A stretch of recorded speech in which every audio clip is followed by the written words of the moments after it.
world begins at a kitchen table. No matter what, we must eat to live. The gifts of earth are brought and prepared, set on the table. So it has been since creation, and it will go on. We chase chickens or dogs away from it. Babies teethe at the corners, they scrape their knees under it. It is here that children are given instructions on what it means to be human. We make men at it, we make women. At this table we gossip, recall enemies and the ghost of lovers. Our dreams drink coffee with us as they put their arms around our children. They laugh with us at our poor fallings down selves as we put ourselves back together once again at the table. This table has been a house in the rain, an umbrella in the sun. Wars have begun and ended at this table. It is a place to hide in the shadow of terror, a place to celebrate the terrible victory. We have given birth on this table, and they have prepared our parents for burial here. At this table we sing with joy, with sorrow, we pray our suffering and remorse, we give thanks. Perhaps the world will end at the kitchen table while we are laughing and crying, eating of the last sweet bite. Perhaps the world ends here.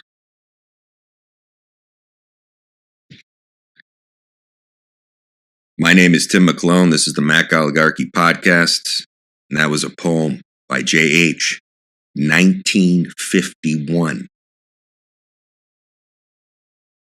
That's a pretty powerful poem on what's going on right now. Right now, we're about to go to war, looks like. The Dow drops more than 1,000 points as global markets plunge amid recession fears. And remember this, I've been talking about this forever. The stocks collapsing worldwide, globalists imploding economies in the next phase of the Great Reset, ladies and gentlemen. Remember what Klaus Schwab said. We have to prepare for an angrier world. Klaus Schwab. We are all being provoked into civil strife war. Any misbehavior will be used against us. Plastered all over legacy media, most people are clueless. Most have never heard of the WEF. Remember,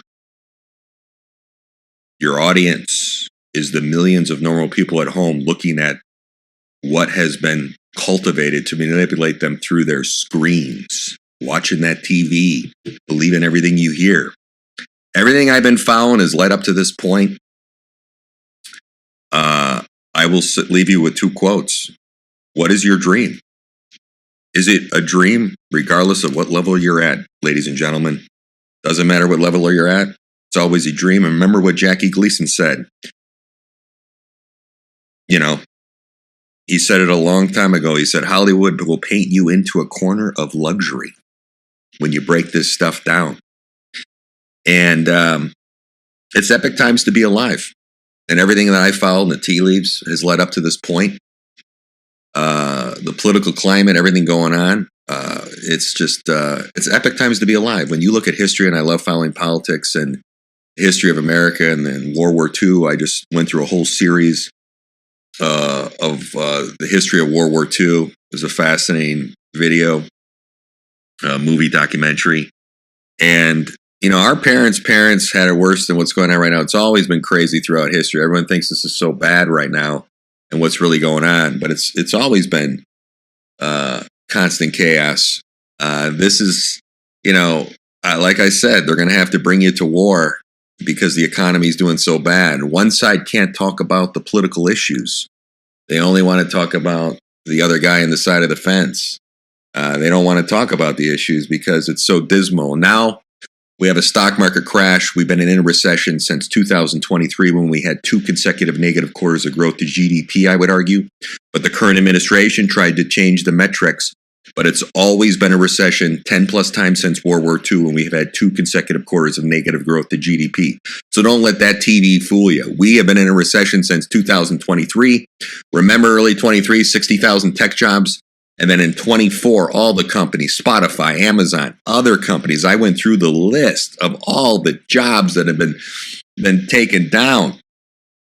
So we're going to get into this. I want to talk about, I've been pretty busy and a couple deals have just closed. And we're going to get into that. Maybe not on this podcast, but down the road. I've been doing a lot of traveling and just working hard on some stuff and rehabbing a house and getting it ready for a rental. And I had another rental and some things going on there and some personal things. But things are starting to calm down a little bit. So I hope to vent at least once a week because I take great joy and pleasure in it instead of talking to myself in the mirror. So I think it's important to talk about what's going on in the real estate, how this all ties together. I want to talk about a little real estate in the beginning here. And then we have to talk about the politics and what's going on because that affects business. I'm not a political animal, but I do watch it. And, I've gotten into it privately, but it's important, I think, that we talk about it because it's going to affect your pocketbook. And now everyone's pocketbook is getting affected, and people that weren't following this stuff, especially in the last 8 months, are following it.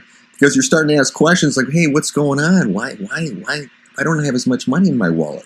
Remember, 60% of Americans only have $400, enough for a one-time emergency of $400. How is that a healthy economy? It's not. And I blame the Biden administration for that. I blame the last administration under the Trump administration for that. Both of these parties have spent like drunken sailors. That's my biggest complaint about this uniparty top. But what Joe Biden has done over the last 3 years is destroy this country more than any other president in U.S. history. And there's a guy that I don't really follow much, Bill O'Reilly, but he writes a lot of good books. And he wrote a book he talked about the worst presidents and the best presidents in U.S. history. Joe Biden is the second worst president in U.S. history. And you poll Democrats and Republicans, no one's happy with what this guy did. And when one side wants to talk about Trump, but not the issues, let's talk about the political issues. As of today, the stock market plunged over 1,200 points. We are in a recession under this administration. It's awful. I was making more money under the last administration. That's the only thing I care about is my pocketbook and the economy, stupid. That's what all you should care about. And this poem that I just read is about that. Everything happens at the kitchen table. I mean, what a wonderful poem. And you think about it. Wars are started at a table. That's what's happening right now. People are gathered around in the bunker in D.C., K Street, other countries, drinking their coffee or drinking their scotch, starting a war. That kid's going to the school for the first time in the morning with a wonderful family in Michigan. You see your baby smile for the first time at that kitchen table. You make some pancakes for your child the first time at that kitchen table. So many things happen when you get up in the morning and have breakfast, or you sit at that table at Thanksgiving dinner, especially in this political climate, and you find yourself arguing with your family about politics and not talking to family anymore over politics, which is crazy to me. No one can have civil conversations anymore and agree to disagree. I have friends that are from all walks of life, and they're my true friends. We may disagree, but at the end of the day, we go out and have a good time. But so many things happen at the table. And I love this line that says, our dreams drink coffee with us as they put their arms around our children, baby. And you better hug your children right now and stay close to your loved ones because it's going to get ugly because this election year and who knows what they're going to do. People want to start a war on one side because the economy is doing bad and they want people to rally around the flag and like Mr. Biden and his administration. Other presidents have been guilty of that as well. They want to start a war and destroy this country. And we got that going on. We could have a possible EMT attack. We could have a possible another virus. So we can lock everyone down for votes. Get ready. It's crazy. Epic times to be alive. You got to read between the lines to follow the tea lives. So let's get into the real estate a little bit. When you kind of pulled some data, U.S. home sales hit a 13-year low as prices soared to record highs still. Existing home sales in the U.S. plunged to one of the lowest levels since 2010 last month as would-be sellers held out for better mortgage rates and buyers, flinched at those sky-high prices. But I would argue this, ladies and gentlemen, even if you don't have internal data and you just follow someone like Zillow and you look at price history and go to a city, price drops across the board. Price drops over 8 months, 10 months, major cities, price drops. There are deals to be had out there. I only buy on the dip. We got a couple good deals. I'm talking 300,000-400,000 off asking price. And that's where, if you have a strong real estate professional or investor that knows what they're doing, they're going to negotiate hard. And we were able to negotiate hard and get massive discounts on 2 properties. And so you're an investor, it's a great time to buy right now. People are dealing. I've seen price drops over the last year. So sales of previously owned homes fell 5.4% from May, dropping to an annualized rate of 3.89 million. That's according to data, of course, from the National Association of Realtors. So this marks the fourth consecutive monthly decline. The slowdown comes amid surging prices, with the median sales price hitting a new record of $426,900 in June. That's up 4.1%. Prices are climbing even through more homes have entered the market recently. Certain markets, like I said, there's been price drops. You're seeing drops even in LA. Because we bid on a property and won it. And I'm looking at the internal data. There's price drops in Vegas over the last 8 months. Luxury is down. So price drops in Tennessee. Give me a break. Price drops massive in Austin. So in June, there were roughly about 1.32 million homes for sale, the highest since October 2020, but still far below the 1.9 million listed before the pandemic in June 2019. So at the current sales rate, it would take roughly 4.1 months to sell all available homes, the longest duration in 4 years. So there may be some good news for would-be buyers, and I'm of the opinion of that too. So the NRA, thinks prices are unlikely to keep climbing at as rapidly. Yes, that's true. I'm glad they figured that out. I've known that for months. So even as the median home price reached a new record high, further large accelerations are unlikely. And so I think supply and demand dynamics, they're nearing a balanced market condition. But a lot of these builders, ladies and gentlemen, in Boise, they're not putting their inventory on the MLS. So I would argue there's a lot of inventory that's not out there. So this ultra low inventory is a mirage. There's a lot of homes for sale they're not even on the MLS. And I've seen some of these developments. It's crazy. And they're dealing now on new homes, offered massive discounts on the interest rates. But keep in mind, the option package on these homes, you're not seeing the high-end appliances, for example. They're putting cheap stuff in, but they're giving you a discount on the interest rate. So all 4 major U.S. regions posted sale declines on a month-to-month basis. Year-over-year sales fell in the Northeast, the Midwest, and South, but were unchanged in the West, pretty much. Slight decreases. So you're seeing a shift right now, ladies and gentlemen, from a seller's to a buyer's market, but I would argue it's been going on for months.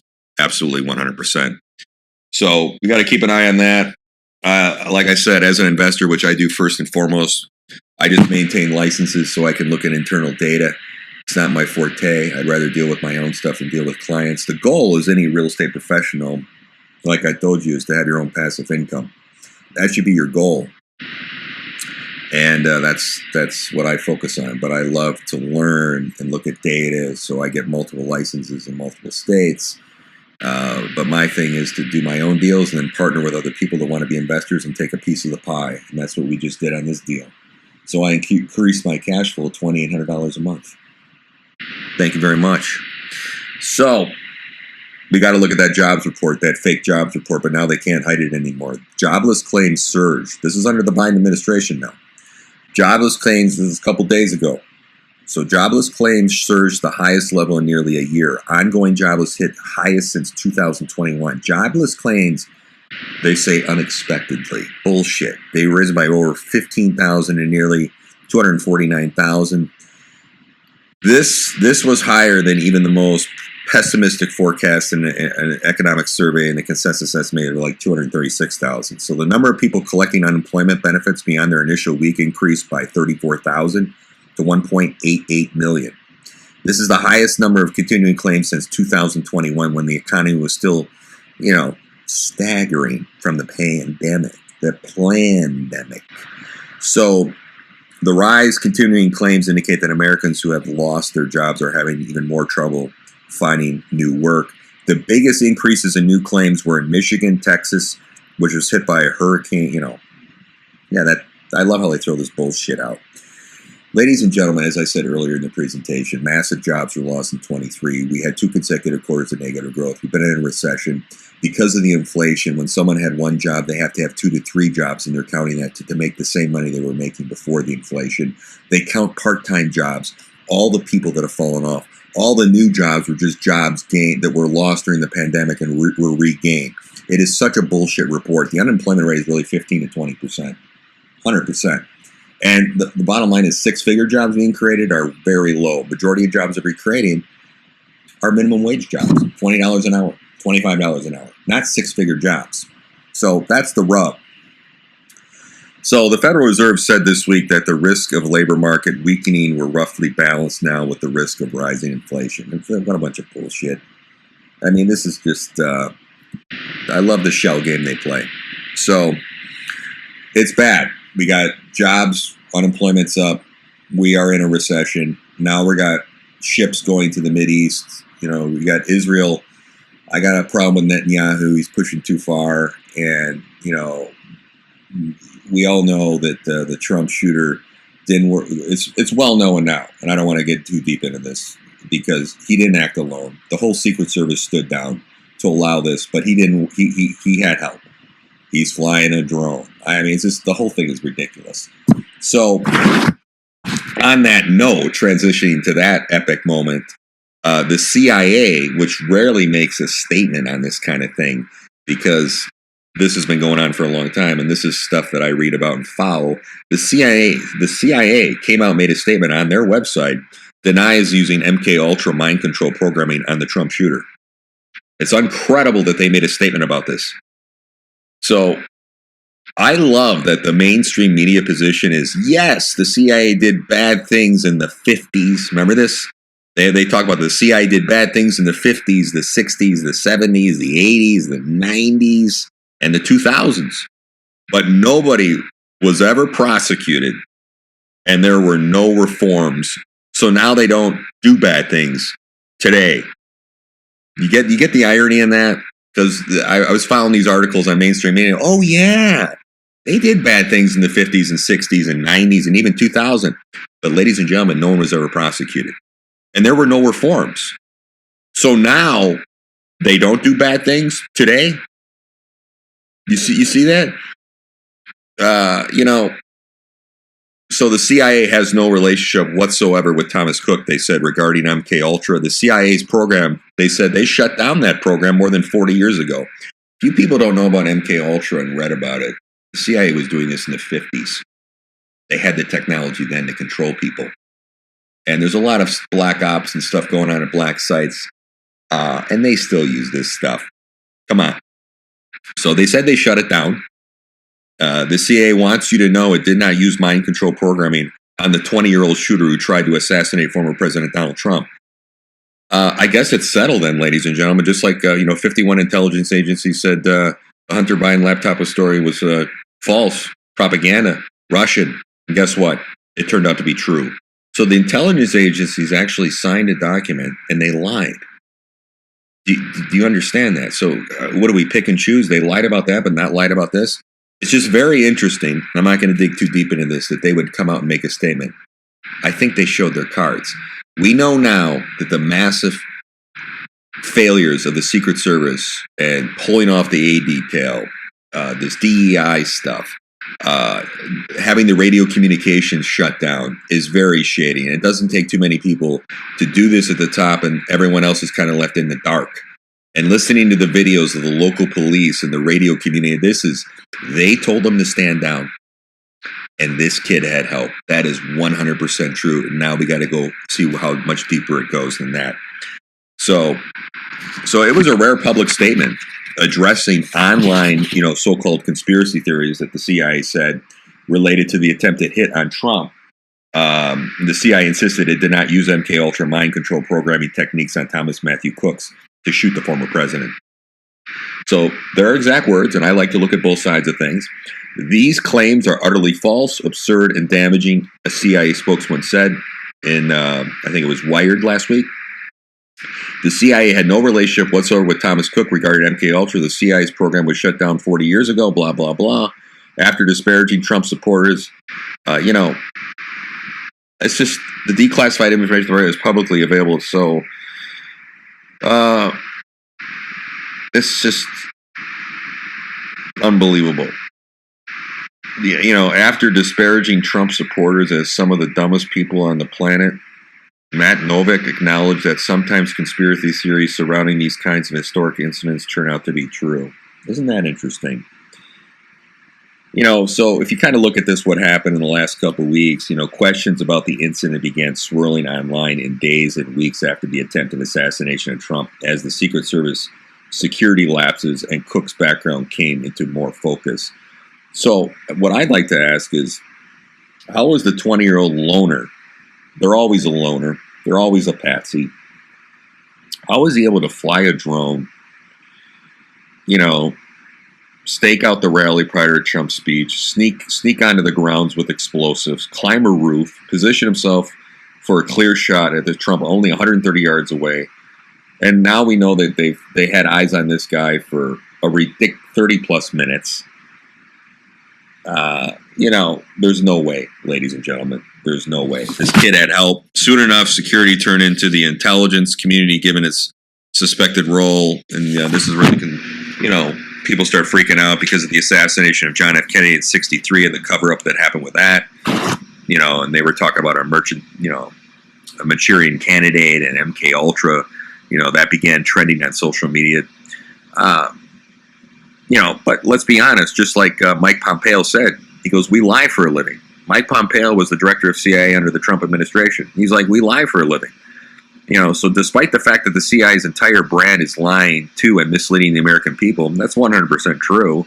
The intelligence agency can certainly be trusted as its word at face value, right, with this new statement they made about MKUltra. It's just interesting that they felt compelled to come out and make a statement. They never make a statement. So the CIA's narrative appears to be Biden has dementia, but good intentions and good advisors. But Trump will steal democracy, and there will never be another election. So it's an easy decision, right? It's just batshit crazy, ladies and gentlemen. But Democrats are primed, and the low information voter is primed to believe it. As I said in my last video, I got a problem with both sides, but the Democrats are great at projection. Everything they say the Republicans are doing, they're doing. They jailed their political opponents. They went after conservatives on Twitter. No one should be censored. They're pushing in the EU. The liberals are pushing, censoring people and all this stuff. So it's just ridiculous. Did Trump go after people at Twitter when he was president of the United States? Did he censor people? No. Were the laws changed in the battleground states, which was interesting for voting, and using COVID to do it right before the election? That's very interesting. Did Hillary Clinton call Trump not the duly elected president of the United States for 4 years? Yes. Did Al Gore contest an election? Yes. Please. All the shady stuff that happened. All the shady stuff. But at the end of the day, did he leave? Yeah. Now he's going to win and he's never going to leave. Yeah, right. Please. Joe Biden's acting like a dictator right now. Now, you have the Republicans that did a primary and elected their, nominee, Donald Trump, went through the right process, followed the Constitution. We are a republic, not a democracy, by the way. And a coup was done against Joe Biden, and they installed Kamala Harris without having a primary and screw over RFK Jr. and other candidates and don't follow the laws of the land. So who's a threat to democracy? You didn't have a primary. You just threw Kamala Harris in, who we haven't heard from in 3 years. They've been hiding her as VP. Come on. I'm just saying, I'm a fact-based person. Let's look at the facts. Who's the threat to democracy based on what's happened? Give me a break. So let's talk about this real quick. I find it fascinating. Since announcing her run for president, Kamala Harris, she's not done a press conference in 14 days, ladies and gentlemen. Now it's 15, 16 as of today. What does that tell you? and she refuses to debate Trump. Now let's talk about this debate. Donald Trump went into the lion's den at CNN, who hates Trump. He gave Biden every concession he wanted. The next debate with ABC was scheduled under Biden, not Kamala Harris. So for them to say that, that's bullshit. And number two, he's got a lawsuit going on with George Stephanopoulos, who hates him, by the way, and that would be a conflict of interest. So since he did CNN, I think it's his turn to choose. And by the way, half the people at Fox News hate Donald Trump, but they would be fair. They're going to be forced to be fair because a lot of people, if you follow this, how they were shunning him early on, but now since he became the nominee and he was the attempted assassination, they're forced to kind of like him a little bit. So that would be a fair debate. But Kamala Harris doesn't want to go in there and be unscripted, just like Joe Biden when he wasn't unscripted. What happened to him? If Kamala Harris is unscripted, it's over. It's over, and they know that, and she will not debate. She hasn't done a press conference, which is very shady. And like I said, Fox News is not fans of Trump. The owners of Fox News hate his guts. So I think so at the very least, both sides would be treated pretty fairly in that debate. I don't think she doesn't. Kamala Harris doesn't have the mental capacity to do a real debate against Trump, he said. Scheduled for September 4th in Pennsylvania. This is him speaking. Trump, she's afraid to do it because there's no way she can justify her corrupt and open borders and environmental destruction of our country, the Afghanistan embarrassment, runaway inflation, terrible economy, high interest rates, taxes, and her years-long fight to stop the words Merry Christmas. That was pretty telling when she made that comment about Merry Christmas. There was a video of her saying that, don't say Merry Christmas. But ladies and gentlemen, I only care about the issues.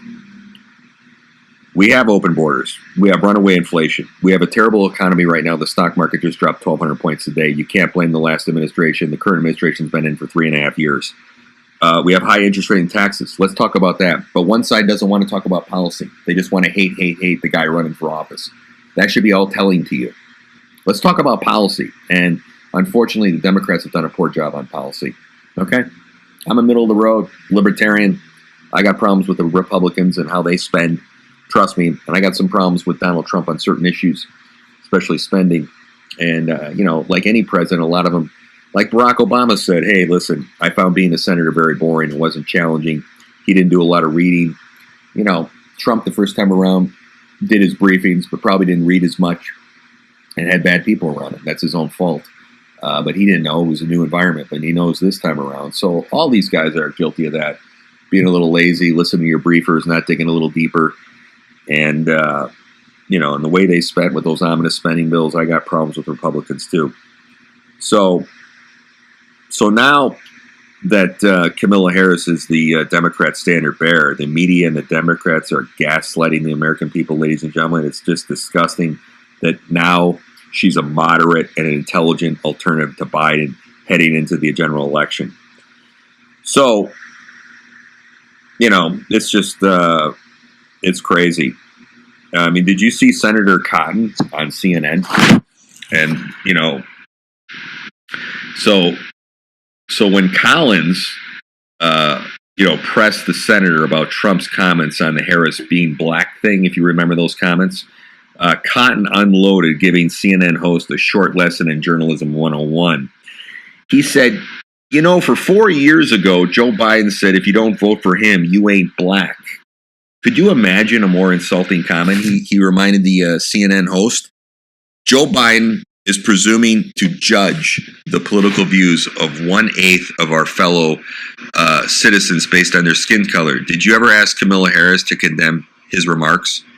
Did you ask her if that was racist? Cotton asked as Collins repeatedly tried to shut him down.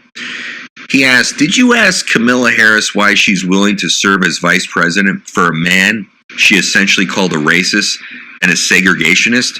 And she did during that debate. She basically said, you're a racist and a segregationist. Have you or anyone else in the media asked Kamala Harris those questions? He pressed. So it seems like through all the comments social media users saw through CNN narrative and gave Cotton top marks to give it right back to her. And, I'm not going to talk too much on this issue, but I saw all the videos of Kamala Harris saying she was an Indian, trying to pander to Indians. And, Just the bottom line is the Democrats play identity politics. And the interesting thing was they just did a CNN interviewed black males, and they asked about Kamala Harris, and they said, and it blew up in their face, the interview, they said, we thought she was Indian. She always talks about being Indian. She doesn't identify as being black. She always talks about being Indian and hasn't done anything in our community and gone in our community. It blew up in their face because there's videos of her identifying as Indian and playing identity politics. We know what she's doing. So, and we all know about her family in Jamaica, the largest slave owners. That doesn't help her out too well. Of slaves. Largest family of slave owners. So there you go. I don't like to get into this identity politics. I think it's disgusting if it's done on both sides. We're the least racist country in the world. Let's focus on the issues and debate the issues on both sides and choose a candidate. I'm just sick of this race stuff. I know my black friends and Indian friends and all my international friends, we're all sick of it because it's a joke. And no side should be playing identity politics, and the Democrats love to play it because they can't talk about the issues. So, yeah,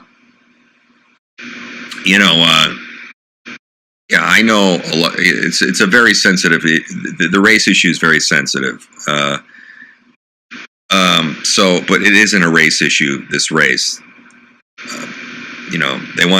Democrats want Republicans to shut up about it. They want to focus on race to try to, trip up the Republicans. No one cares, in my opinion, that Kamala Harris is biracial. They care that she's a weasel. Too many brainwashed people screaming that POTUS lies about everything. Someday they may wake up and realize that they are lying to themselves. He never said she wasn't black. He said she portrayed herself as an Indian American while in California. Then goes national. Now she's running for president. She goes national and switches as much as she changes clothes. That's the bottom line.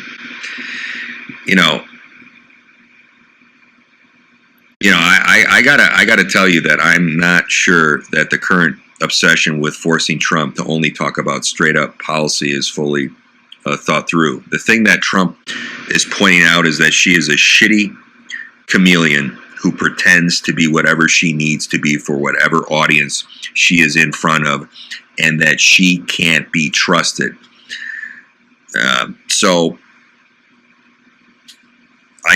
People don't care. And my point is, with that CNN interview, the black culture, they see right through this bullshit. And people are sick of the race issue. Why are my pocketbooks lighter? Why is gas so expensive? Why is my laundry detergent more expensive? That's what people care about. That's what I care about. And to focus on this race thing, because you can't talk policy. Because, ladies and gentlemen, let's be honest. I was doing better under the last administration, real estate-wise, other things. It's terrible.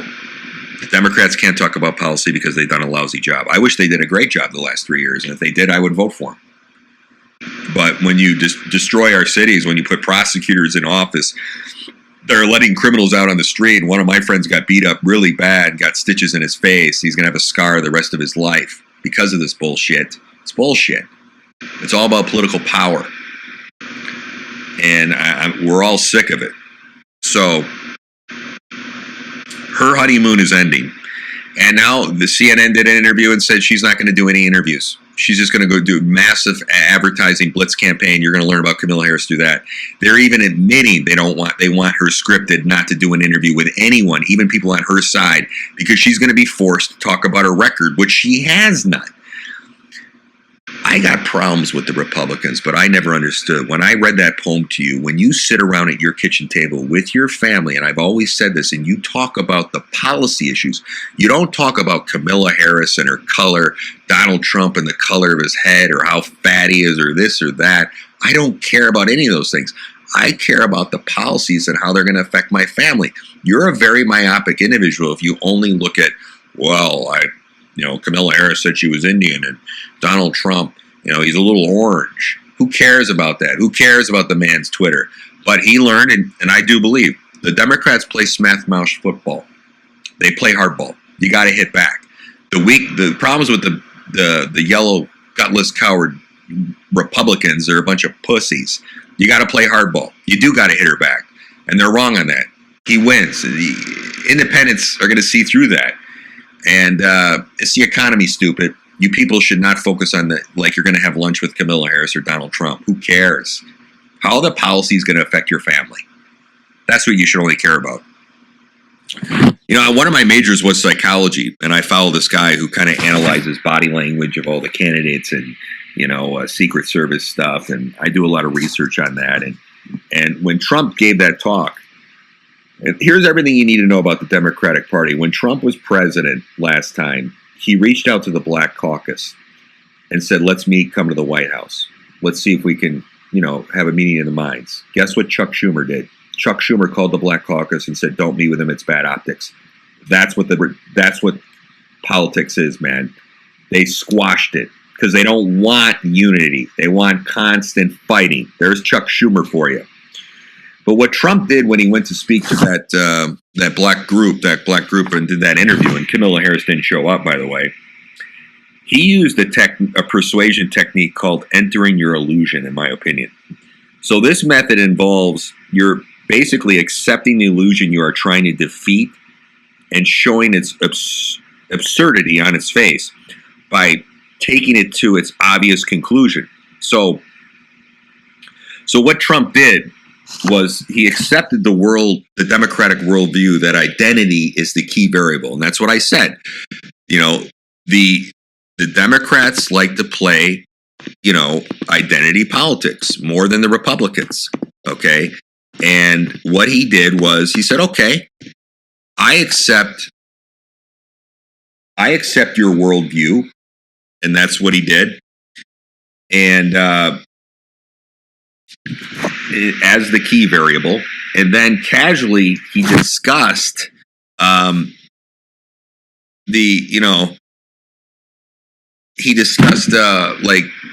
the incongruity of Harris in terms of our identity. And he did it in front of an audience organized by their identity. It's fascinating. See the psychology of this? So this particular persuasion will continue to sink in. It's going to marinate and to get more powerful over time. So the losing play, if you look at the psychology in this situation, would have been to argue against using identity to choose candidates. You get it? That would be a non-starter. Instead, he entered their illusion and left a huge turd in the middle of their living room. 100%. It was one of the best persuasion plays in political history. I know that's a bold statement. Just like I said, when he was shot, you could say that the guy's got political instincts to stand up and what he did after he was shot and say what he said. But that also goes to his character more than anything. That's number one. The holistic view is his character was to get up in that moment of adrenaline and let his people know that, like him, that he's okay. But when we talk about this, people think he's dumb. Smart people speak the way he does. If you've ever studied linguistics, and a top linguistic said this about Trump. That was a great persuasion play if you understand this stuff. But it will take some time to see its magic for the people, the low information voter, and other people who don't see what he's doing. I know people aren't a fan of Rush Limbaugh. I never really listened to Rush Limbaugh, but I know who he is. I remember one of his comments. He called it in a simpler fashion. He called it, "You're illustrating the absurd by being absurd." And that's what Trump did. He was somewhat absurd, but he used their worldview of identity politics. And he called them out. And he dumped a big fucking turd in their living room and made them look stupid. So, I mean, if you just go back to history and, you know, I mean, it's just, I mean, this person's background is unbelievable. Kamala Harris said this June 18th, my birthday, by the way, in 2020. She said this 4 years ago. And she said, once Trump is gone and we have regained our rightful place in the White House, look out if you supported him and endorsed his actions, because we will be coming for you next. You will feel the vengeance of a nation. No stone will be left unturned. We will seek you out in this great nation, for it is you that betrayed us. Ladies and gentlemen, are we in Venezuela? So, you know, Joe Biden gave the most decisive inauguration speech in history of any president. He said he was going to unite the country, and he didn't. And he called 50% of the country, we're going to go after you because of the way you voted. I mean, do you want this in this country? I wouldn't wish this on the other side. I'm a guy that voted for Barack Obama. I'm a Kennedy Democrat at heart. This is disgusting. I don't wish harm on any other side. And because of the way you vote, and what she said there is terrible. It's disgusting. It's un-American. It's undemocratic. We're a republic. This is not Venezuela. And Trump always said that. He goes, hey, they're not after me. They're after you. And once they get rid of him, let me tell you what would have happened if Trump would have been killed. They already had their talking points set up to get rid of AR-15s. They would have done that. They would have locked this country down. If people protested, there would have been massive protests, whether they would be peaceful or not. They would use martial law to lock it down and maybe not have an election. It would have been really bad. This country would be gone for a generation. It would never be the same if he was assassinated. It would be worse than JFK if that would have happened. And I don't want to get into this stuff, but it's very interesting how this all happened 2 days before the Republican convention. Like I said, if they can't get him on the lawfare, so there's going to be an event. And I said that in my videos. If they can't get him on the 4 indictments, something's going to happen. And I don't wish this on anyone. I don't wish this on our great nation. I don't wish this on Joe Biden or anyone. It's disgusting that some people say the next day they wish this gentleman was killed. That's just disgusting. You're un-American. You're not even human. It's disgusting. I don't even think like that. Where is this country gone? It's just disgusting. I mean, I'm not a fan of 100% of what Trump does, but I'm going to tell you, I met this guy in New York one time, a long time ago. And he said 3 sentences to me about real estate, and I never forgot it. And, this guy's a political animal. He's a guy that, trust me, if he cheated on his taxes or cheated in real estate, he'd be in jail because they looked under every nook and cranny. This guy's a legitimate billionaire. You can say, oh, he lost his money. 70% of businesses fail. They go bankrupt and then they rebuild. Guy had the #1 book. He had the #1 TV show for 15 years. He broke into Manhattan real estate, which is the hardest place to do real estate in the country. You got to grease Republicans, Democrats, bombs, mayors. You got to do business. His dad had some money, gave him some money, but please, he lost. He rebuilt. He built skyscrapers. His #1 advisor is a woman who's his project manager for all his buildings. He's been with her 30 plus years, and she's a shark. He doesn't hire based on race. He hires the best. He's got blacks, Muslims, women working for him. A lot of women more than men. And it's just unbelievable, his accomplishments. And now to have that political instinct when 99.9% of people would cower on that stage if they got shot at. This guy didn't. And you manage peace through strength. I want a strong leader in this country, not a weak leader, not an appeaser. I want to feel safe, and I don't feel safe right now. So am I a bad person? I wish there were younger candidates. My God, I wish we had younger candidates. A JFK, someone who's 45, whatever, 50. Well, this is what we got. This guy makes me feel safe right now. And I was making more money business-wise under this guy. Remember what Kamala Harris said when she was asked about Ukraine. She said to a group, so Ukraine is a country in Europe. It exists next to another country called Russia. Russia is a bigger country. Russia is a powerful country. Russia decided to invade a smaller country called Ukraine. So basically, that's wrong. Do you believe that, ladies and gentlemen? I mean, if you've watched videos of this individual speak, it's insane. I was like, it can't be real. I mean, remember the media in 2023, and I looked at all the videos, and this is 100% true, Camilla is the border czar. They said it.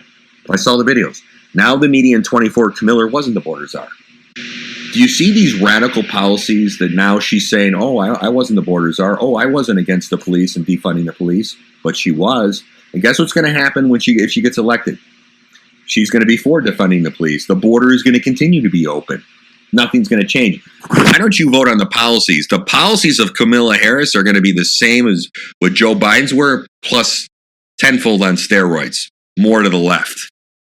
So if you follow the House of Representatives, the House voted to condemn Bortazar Harris 6 Democrats sided with Republicans to condemn Camilla's failure on the southern border. The U.S. House of Representatives passed a resolution Thursday condemning Vice President Kamala Harris for failing in her duty as border czar to secure the southern border. No matter what congressional district you go to, the number one issue facing Americans is Kamala Harris's open border crisis. And this was said in a speech, and Democrats, like I said, went across the aisle and voted for this, 6 of them. The American people deserve elected officials who understand the gravity of the crisis at the border, ladies and gentlemen. Remember, when Joe Biden, back in March 21, he appointed Kamala Harris to lead the response to another southern border challenge. This is what Biden said. I have asked her, Kamala Harris, today, because she's the most qualified person to do it, to lead our efforts with Mexico and the Northern Triangle and the countries that need help in stemming the migration to our southern border. It's our responsibility to deal with it humanely and to stop what's happening. The vice president has agreed to lead our diplomatic efforts and to work with those nations to accept the returnees and to enhance migration enforcement at their borders. Joe Biden stated that he chose Kamala Harris because she knows what she's doing and will directly represent him. Joe Biden said that when Kamala Harris speaks on issues, she will be speaking on his behalf. So Harris said, we also understand that we will enforce the law and that we also must address the root cause, one of her favorite words, of the southern border crisis. So thank you, Mr. President. So not only did Joe Biden hand Kamala Harris the job of fixing the illegal immigration crisis, but she even thanked him for it. That's their own words, ladies and gentlemen. That is amazing. Unbelievable. No, you're not the border czar. You're on tape. And someone went on CNN, by the way, and said she was the border czar, a pundit, and he's a Democrat, and they attacked the hell out of him. I mean, it's just, the blatant lies is unbelievable.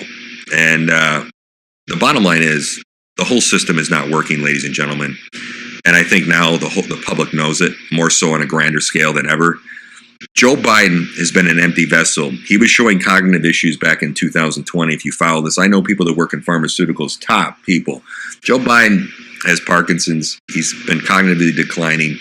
And that, if you didn't know it, which for 3 years, it's not Joe being Joe. If you saw that debate, you saw it.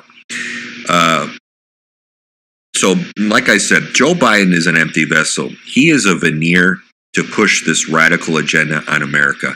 They knew he was going to take a lot of heat, and Barack Obama is sitting in his pajamas pulling the strings on other people. Only 34% of Americans have confidence in Bidenomics.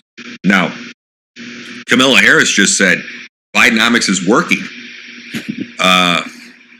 Harris disconnected and tone-deaf remarks on full display as prices continue rising for food, housing, gas. Disconnected by remarks by Kamala Harris insisting the economy is doing great under her and Joe Biden policies, while cutting to news reports revealing skyrocketing food and housing costs are strangling the working class. But who cares about the working class? So she says Bidenomics is working. The stock market just crashed 1,200 points today. We're in a global crisis. We are in a recession at 2 consecutive quarters of negative growth in 23. We've had a recession under Joe Biden, and we're in one right now. So it's unbelievable the gaslighting that is going on. Only 34% of Americans have confidence in Bidenomics. Americans, ladies and gentlemen, don't look at inflation per month. This is what they want you to believe. They look at it from when he started office. So for example, when Joe Biden, when he started office, for example, staple foods are up 25%. Inflation rate in general is up 12 to 15% since he took office. That is a fact. So what is going to happen right now up until the election, ladies and gentlemen? You see it's already starting. The convention is coming up this August for the Democrats. By the way, a convention that wasn't done, picked for by the people and having a primary. You want to talk about democracy, and our country's a republic and following the laws of the land and the Constitution, not even having a primary and just installing who's a threat to democracy. Okay, the Republicans had a primary and the candidate was chosen by the people and he won. But they just installed this person. They don't want the people on the Democrat side choosing who the candidate's going to be. What do you think of that? So I'd say brace yourself, America. With Kamala Harris, the Democrats are about to put on an incredible show that will make the movie Argo If you ever saw that, the CIA cover story, like kindergarten story time, ladies and gentlemen. Get ready for the tidal wave of money, which you're seeing right now, over 100 million bucks in like 2 days. A huge flux of enthusiasm is about to flow into the campaign to elect Kamala Harris as our next president of the United States. Democrats are as phony as they are dishonest. And some of the Republicans over the years in election campaigns have been as well, ladies and gentlemen. But this takes the cake right now. We used to have primaries in the past, and now we don't anymore since Donald Trump was elected in 2020. Look what they did to Bernie Sanders. I was against that. Look how they screwed him over. He got to buy another house. Bernie Sanders has 3 houses now. So, I mean, all those accolades pouring in, Joe Biden being historic. Let's put Joe Biden on Mount Rushmore. How phony. Even before the catastrophic debate performance that Joe Biden gave, his approval ratings were in the gutter. And trust me, right now, the voters that get the polling calls that say they don't want to say who they're voting for, there's a silent voter majority out there for Donald Trump, 100%. 100%. So the gushing over candidate Harris is going to continue right now, also phony. And a lot of Democrats who are hardcore, powerful people wish they had another candidate, but they're going to take this one. They wanted to get rid of Joe Biden for months, but they didn't want the unpopular VP to take his place. She's unpopular. Look how she polled in California. She couldn't even get out of the Iowa caucus. So they're only jumping around her right now because they are panicked that an open selection process would throw their party into total disarray, which it might. But they should have it. They should have it because there would be a massive fight of people. She's a bad candidate. So CNN said they're not going to allow her to do interviews, which should scare you. She's going to be in the basement like Joe Biden. She's not going to do any interviews, and she's not going to debate Trump. Sorry, Trump went on CNN, gave Joe Biden everything he wanted. It's his turn. And by the way, the owners of Fox News hate Trump, so she should go to Fox News, but she can't do an unscripted debate. She'll get wiped the floor. Focus on the issues.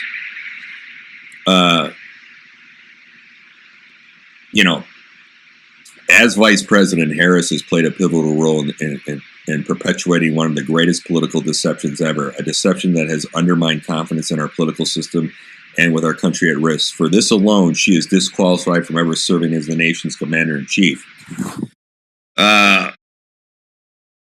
So they're going to put on an incredible show, ladies and gentlemen. Democratic Convention in Chicago, which starts on August 19th. I mean, the tidal wave of money is insane, and the enthusiasm. It's come out today and yesterday that they're trying to play influencers and recording artists to fly in, $20,000 to speak at her convention. Remember that one she just did, and she went to a concert to speak, and they handed out some things, and as soon as she spoke at the end of the concert, people left. They're calling Instagram influencers saying, we need to generate up some interest about her and get people excited. We'll give you $1,500. This is coming out. Because she's unpopular. She's unpopular. So they're going to, insinuate the airwaves about the excitement testimonials about Harris candidates. The MSNBC host, ladies and gentlemen, will be positively giddy. So I think Republicans, God, I hate Republicans too, to be honest with you, a lot of them. But Republicans should take a deep breath and remember, it's the same Kamala Harris, ladies and gentlemen. The only reason the VP looks good a little bit is that she is now being compared not to Donald Trump, but to Joe Biden, who's a joke. The worst president in U.S. history, Joe Biden. Rather than a shill of a man who cannot complete a sentence or find his way off the stage. I mean, these videos are just depressing. And the shadow government wants someone like Joe Biden in because they can control him. And I will tell you right now, 100%, I'll take you to the best steakhouse, wherever you want to go. If Donald Trump was shot and killed, Joe Biden would still be president. Because as Jeb Johnson said, who works for Obama and these guys, he said the president doesn't run the country. You got nothing to be worried about. Because that's true. Obama and his staff have been running the country. Joe Biden doesn't sign anything. But that's scary. See, ladies and gentlemen, this is my opinion. You need an executive independent branch. And what the president's job is to do is act as a referee in those cabinet meetings. Joe Biden has been absent in those cabinet meetings. He's supposed to be a referee and help make decisions and narrow things down. And he hasn't been in there for 3 years. Who's making these decisions? All these other people. And that's the beauty of a president. You saw that with Trump. You saw that with other presidents. They get in there. You throw shit against the wall. Steve was 6. You hash things out. President needs to be a referee. We need a competent president. We don't have that. So why do these people want an incompetent president? That's what's scary.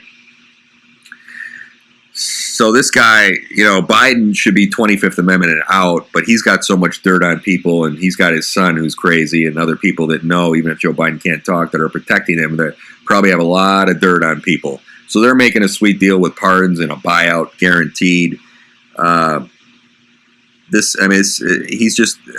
of them. It's just a word salad with Biden, and it's a word salad with Kamala Harris when she's not scripted. So, the bottom line is Kamala Harris is the face of the open border, and 10 million people have entered the country illegally under the Biden-Harris administration. No one can deny that. More people have entered our border illegally under Biden-Harris than any other president in U.S. history. 100 countries are coming across the border. We have a fentanyl crisis alone should shut down the border if you care about this country, just on that one issue. The sex trafficking that goes on. Human trafficking is a $35 billion a year business. They want the border open for human trafficking, the pedophiles. It's big business because you can sell a kid not once, not twice, but 10 times. Cocaine, you don't make as much money. So there's a lot of nefarious things. It's not just about, and 70% of the people, ladies and gentlemen, that come across the border, they're going on the government dole. They're not bringing any value to this country. We're the biggest welfare state in the world. If we didn't offer welfare, no one would come here. So the bottom line is the border issue right now from the polling is the number one issue for millions of voters. She was the point person who was supposed to fix this mess caused by Joe Biden, who reversed Trump's policies that were key to limiting the migrant flow across the border. The stay in Mexico policy that Trump had worked. Biden did 47 executive orders day one in office. She shut off our energy. He opened the fucking border. And when he shut off our energy, that's why inflation went through the roof. It had nothing to do with COVID. He shut down our energy. We were energy independent. Okay? I would have voted for Biden if he said, I'm closing the border. All he had to do was keep Trump's policies. And you could still let people in, but keep those policies. And all he had to do was keep us energy independent. I would have voted for it. So Trump's policies worked at the border. We were energy independent under this guy. Okay? You remember in an iconic interview early on when asked by NBC's Lester Holt whether she had gone to the border. Remember she was asked, have you gone to the border? She claimed that she had been, and when called out for that lie, she was called out by the left-wing media, by the way. She laughed hysterically. She said she didn't understand what the reporter was getting at and declared that she hadn't been to Europe either. Wow, that's just crazy. Ladies and gentlemen, count on it. I think if the other side is smart, you'll be seeing this clueless exchange, and Trump demands ads a lot. Focus on the border. Focus on that we were energy independent. Focus on the economy, stupid. Americans had more money in their pockets, for Christ's sake. Focus on we had no wars. So she's enjoyed a little bit on her polling after launching a bold attack against candidate Joe Biden during her first primary debate, accusing him of having historically opposed busing. But during her campaign, she flip-flopped on the popular ideas like Medicare for all and failed to craft a coherent message on other issues, including busing. She also failed to raise money. Her campaign was poorly managed, and the average she was expected to have as a woman of color never materialized.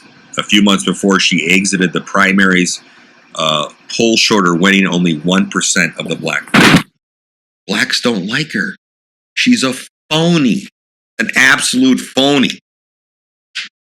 And so in the White House, they had numerous efforts to try to rebrand Harris to VP, and it never received traction. So you saw she was in the background for 3 years. It's just unbelievable. So This is some interesting stats, though. For instance, in March 2023, nearly half of Democrats did not want Biden to seek another term, but only 13% of the party thought Camilla should take his place. Only 13% Camilla should take his place. Harris was considered so toxic that Nikki Haley made the threat of her becoming president central to her campaign. She said a vote for Joe Biden is a vote for Kamala Harris.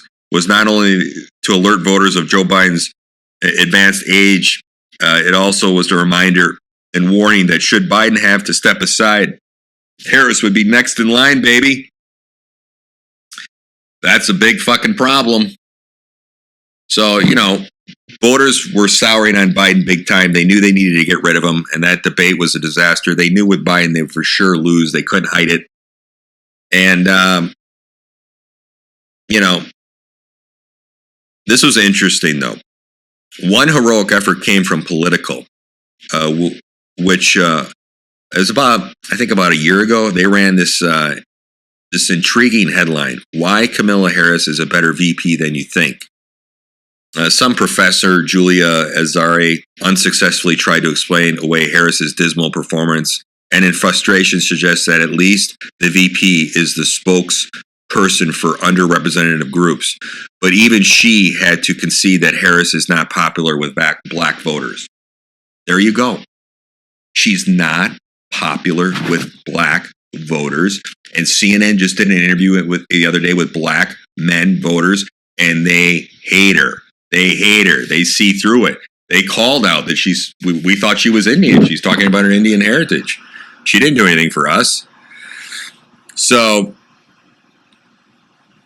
I like I said, that talk that Donald Trump had with that black reporter, there was 3D chess going on there, folks, if you understand the way this guy does talks and negotiates and does business. So, it's just, it's epic times to be alive. And, I should be talking about business, but I'm fascinated by this politics. And just, all politicians lie, ladies and gentlemen, but you have to sift through.